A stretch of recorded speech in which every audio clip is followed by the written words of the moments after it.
લાગ્યા ને દાજ્યા જગ મોહો સ્થાનમાં, અકારા જીવતર થયા પારકી પંચાતમાં. જેને જે ઇન્દ્રિય વિશે લાગે છે અતરુપતિ, અસંતોષે પડે જીવડું જાતે બળી ઝાડમાં. ઉખાળવી નજરું લાગે મીઠાઈની દુકાનમાં, ભડકા લાગ્યા ને દાજ્યા જગ મોહો સ્થાનમાં. ભગવાને કહ્યું છે કે મિશ્ર ચેતન પાસે ભૂલે ચૂકે અપેક્ષિત સ્પંદન કરશો ના. પોતાને કશાયો પીડશે કષ્ટીલા સંસારમાં, ભડકા લાગ્યા ને દાજ્યા જગ મોહો સ્થાનમાં. ઇન્દ્રિયો તો ફાટી જશે વધુ પડતા દાબમાં, મધ્યસ્થ ભાવે જીવતર સોહે છે સંસારમાં. જીભડીની અથડામણ ભયંકર અસંયમમાં, ભડકા લાગ્યા ને દાજ્યા જગ મોહો સ્થાનમાં.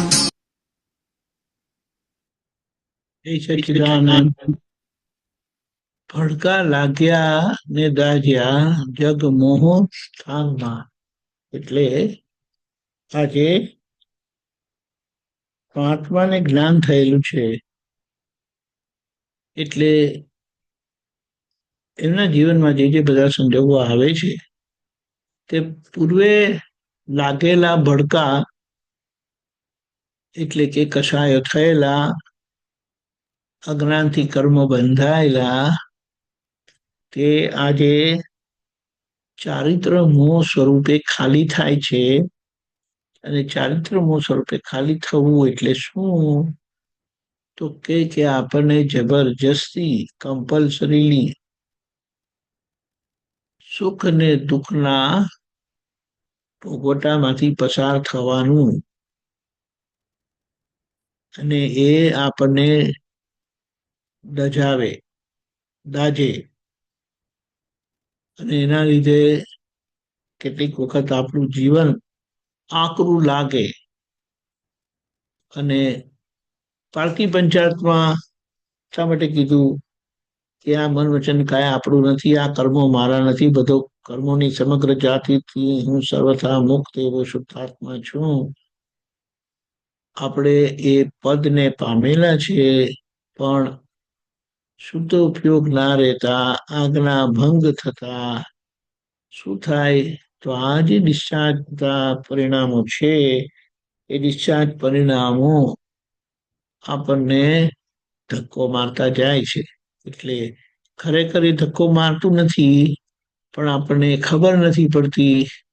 એટલે પારકી પંચાયત એટલે આપણને કીધું કે આ મન વચન કાયા અને તેના ભોગવટા સાથે મારે કોઈ કરતા કોઈ સંબંધ નથી, અને છતાં આપણે એની જ પંચાયતમાં પડેલા હોય છે.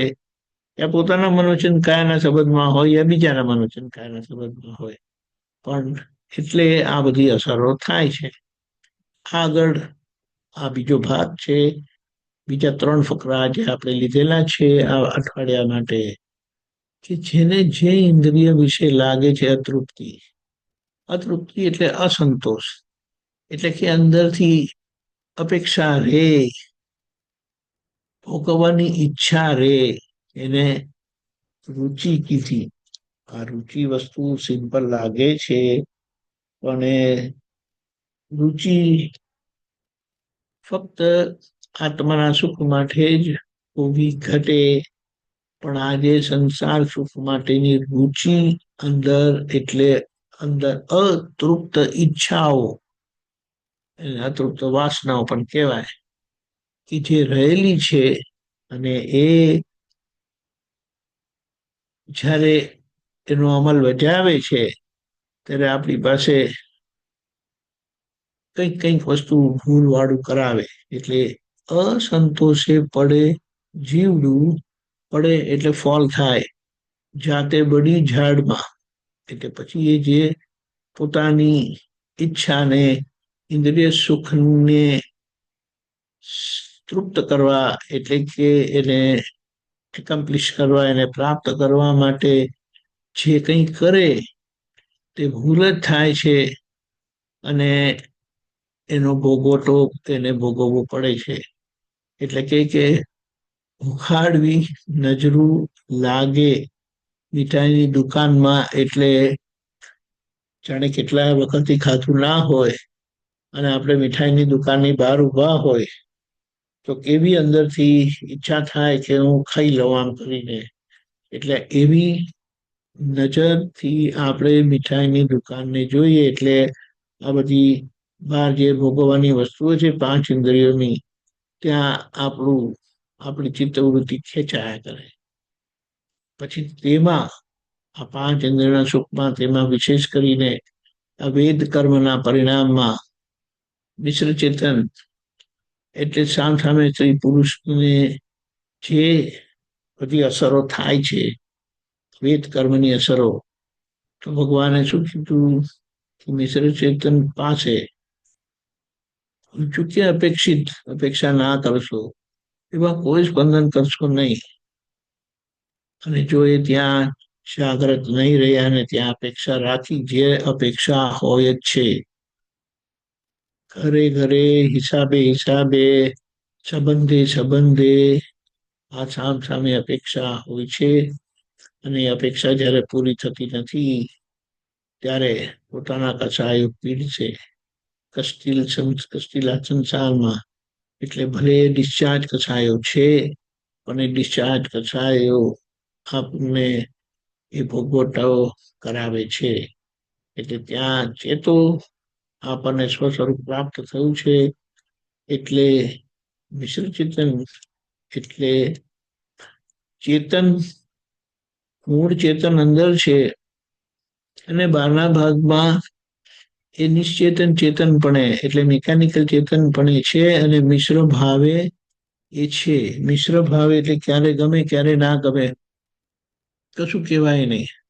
હમણાં લગી ગમતું તું તો અચાનક ના ગમતું થાય ને સામા આપણી ફરી વળે, આપણને પણ એવું થાય, સામાને પણ એવું થાય. એટલે પોતાને કસાયો પીડશે આ સંસારમાં, હેરાન થવું પડે.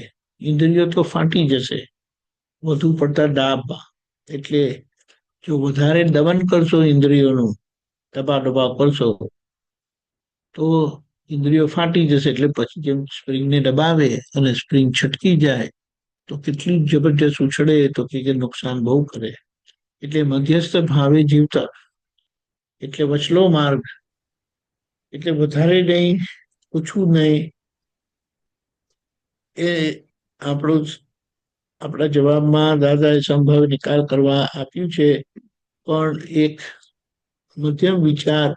મધ્યસ્થ વિચાર એટલે એના માટે એમ કીધું કે જે હશે તે ચાલશે, જે વધુ જોઈએ છે અને બિલકુલ જોઈતું નથી એવી રીતે જે અંદરથી રહે છે તે કંઈક એના કરતા વચ્ચેનું રાખો તો એ સંસારમાં શોભશે. અને એ રહ્યું, એ જો ના રહ્યું, મધ્યસ્થ ભાવે જીવતર નહીં રહ્યું તો જીવડીની અથડામણ થશે અને શબ્દથી નવા કર્મો બંધાય છે. શબ્દથી જ સંસાર છે. એટલે કે ભયંકર અસંયમના કારણો બનશે. અને એટલા માટે કીધું મોક્ષે જવું હોય તો અથડામણ ટાળ. જેમને અથડામણ ટાળતા અને એડજસ્ટ થતા આવડી ગયું તે કે જીવ મોક્ષે જાય. એટલે આ રીતે આપણા બધા ડિસ્ચાર્જ પરિણામોમાં આપણે કેવી રીતે જાગ્રતપણે રહેવું, દાદા ભગવાને બહુ સરસ કીધું છે. પણ કવિરાજશ્રી એમના પદોમાં આવી રીતે ગોઠવણીપૂર્વક આખું જે થયું છે સહેજ તે દાદા કહેતા હતા કે એ કવિરાજનો આગળનો અનુસાર છે. પણ દાદાના નિમિત્તે એ વસ્તુ એટલી સરસ રીતે એક શું કહેવાય પ્રોપર આયોજનથી કુદરતી રીતે મુકાયું છે, જે આપણને એક બોધ આપે છે અને આપણી સમજણનો વિકાસ કરી આપે છે. જય સચ્ચિદાનંદ.